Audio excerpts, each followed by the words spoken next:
Bom, beleza, a gente viu tudo isso, a gente chegou a toda essa priorização de premissas que a gente vai testar, mas como testar no final do dia?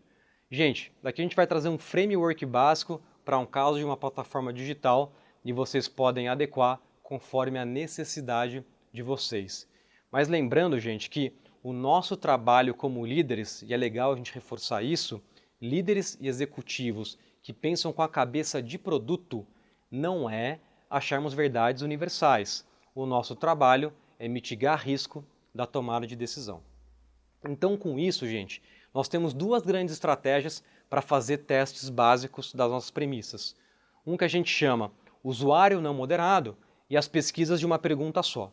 No primeiro, a gente faz com que o nosso cliente interaja com o nosso produto por conta. Nós não trazemos orientação. A gente monta um protótipo e aí a gente seleciona alguns clientes para fazerem o seu trânsito, fazerem sua jornada naquele produto, e aqui a gente quer identificar potenciais fricções, potenciais riscos, se o cliente de fato se comporta como a gente esperava que ele ou ela iam se comportar. Geralmente, nós colocamos um estímulo, como nós trouxemos um protótipo, e aí a gente observa o comportamento desse cliente. E aí, dentro dessa jornada, eles vão ter passos ou tarefas para serem cumpridas. O objetivo principal dessa estratégia de teste é nós termos insights fidedignos de comportamento. E o outro é pesquisa de uma pergunta só. Então vocês já devem ter utilizado aplicativos ou até plataformas que de repente no meio da sua jornada você recebe uma pergunta de sim ou não, de frequência e assim por diante. O objetivo daquilo é justamente fazer uma triangulação para a tomada de decisão se aquela premissa é verdadeira ou não, se tem mais evidência ou menos evidência. Geralmente essas pesquisas de uma pergunta, elas não são utilizadas para tomar grandes decisões. Elas são só mais evidências para suportar o processo decisório, tá bom? E aí, a depender do teste que vocês escolherem rodar, e tem outros N que a gente pode fazer, a gente tem um checklist básico aqui para vocês se organizarem. Então, o primeiro é a definição do objetivo e métricas, que a gente acabou de falar. Então, o objetivo do experimento é produzir aprendizado para redução de risco de investir ou não numa solução.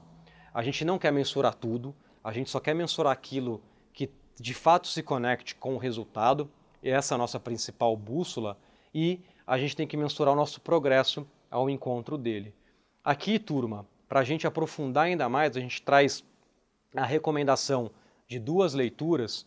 Uma é o Testing Business Ideas, que tem coisas mais palpáveis para o dia a dia de vocês, e uma leitura que, na minha opinião, ela é mais inspiradora, que é o livro do Tim Ferriss, Trabalhe 4 horas por semana.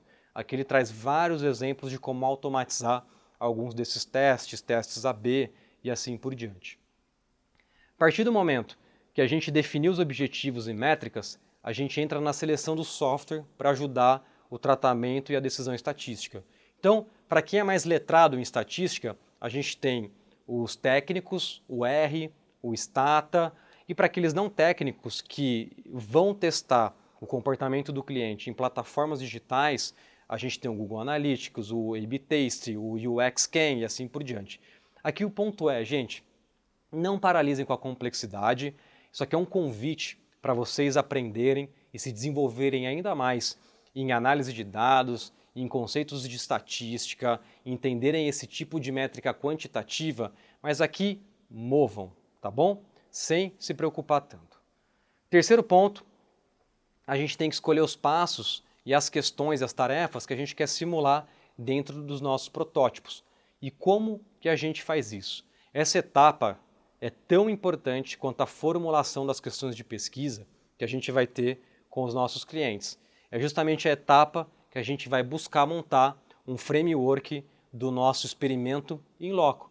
Então, assim que a gente busca esses passos e perguntas através das premissas priorizadas, a gente precisa testá-las. E a gente consegue entender esses momentos específicos na jornada através de perguntas. Então, por exemplo, na premissa do eles querem assistir esportes, a gente precisa entender de, poxa, qual foi a última vez que você assistiu algum esporte? Isso aqui pode seguir por um caminho de pesquisa de uma pergunta só.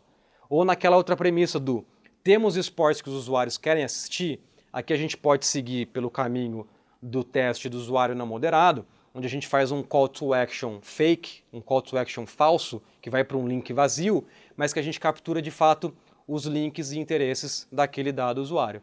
Então perceba que aqui, a depender do objetivo de pesquisa, de teste, vocês vão ser direcionados para um ou para outro. O quarto ponto do nosso checklist é justamente a gente fazer um piloto. Então, antes da gente escalar o teste com clientes reais, a gente quer utilizar o nosso grupo para transitar no teste e capturar se tem falha, fricção, entender se atende o objetivo, se o usuário saberá o que fazer, se está fácil de navegar e assim por diante. Então aqui é importante fazer um dry run, que é mais barato fazer esse experimento do que depois você fazer um teste escalar e ele não cumprir o seu objetivo. Aí, por fim, a gente entra na frente de recrutar os participantes. Aqui, lembrando de amostragem, tem que ser uma amostra heterogênea, ela não pode ter viés envolvido. Se você estiver especificamente falando de necessidades dos clientes ou até, de repente, preferências dos clientes, cuidado com o nível de segmentação que você escolhe, pois você pode selecionar uma amostra muito homogênea e aí você tem problema, de novo, de significância de amostra. Então, tudo isso, vocês desenvolvendo algumas ferramentas básicas de estatística e de conhecimento quantitativo, que a gente vai ver muito lá em análise de dados, já te ajuda a tomar essas decisões. E o sexto ponto, assim que a gente desenvolveu todo o framework e de fato rodou os nossos experimentos, a gente quer analisar os resultados. E aqui, gente, percebam que os times incríveis, eles são insaciáveis. Eles analisam tanto derrotas quanto vitórias com o mesmo nível de escrutínio. Então, aqui o convite é: mergulhem nos aprendizados, evoluam na linha do tempo e que no final vocês estão jogando um jogo. É uma batalha naval. Então a gente quer, de vez em quando, atingir um navio porta-aviões. Mas muito a gente vai atingir a água. E vocês não podem desanimar por causa disso, porque esse é o mindset de quem trabalha com produto e de quem faz experimentação como cientista.